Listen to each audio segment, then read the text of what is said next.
ना या दरवाजापासून पलीकडे ती भिंत दिसते बाई समोरची.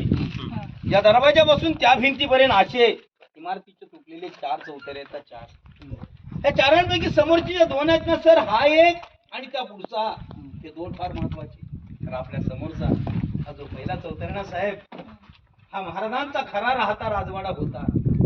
यावर ह्याच्या दगडांच्या खुणा दिसतात ना तुम्हाला, पिलर्स असून इथं राजांची त्या काळामध्ये 2 मजली इमारत होती. 2 मजली.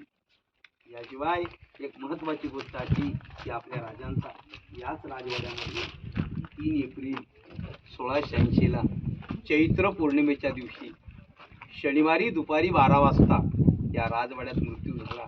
आणि इथूनच पलीकडच्या बाजूला एक मंदिर आहे, जगदीश्वराचं वाडेश्वराचं महादेवाचं मंदिर आहे. त्या मंदिराच्या समोरच्या बाजूला शंकूसारखं छत्र आहे बघा, गोलाकार. त्या गोलाकार व्हाईट छत्राच्या ठिकाणी महाराजांच्या शरीराला अग्नी दिलाय. आणि ते गोलाकार व्हाईट छत्र आहे ना, ती राजांची समाधी आहे. तर महाराजांचा राहता राजवाडा इथेच आपल्या राजांचा 3 एप्रिल 1686 ला मृत्यू झाला होता.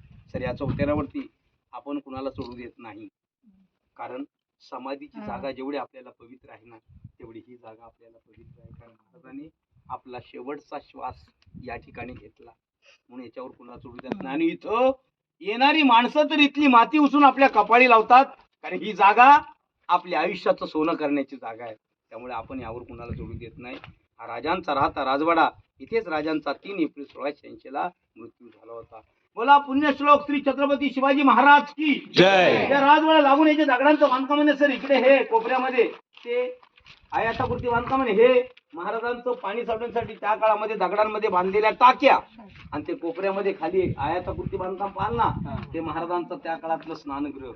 बाथटबच म्हणावं लागेल, कारण 350-400 वर्षापूर्वी राणीमठामध्ये मी तुम्हाला टॉयलेटची भांडी दाखवली, जर का ती होती तर या स्नानगृहाला बाथटब काम होईल.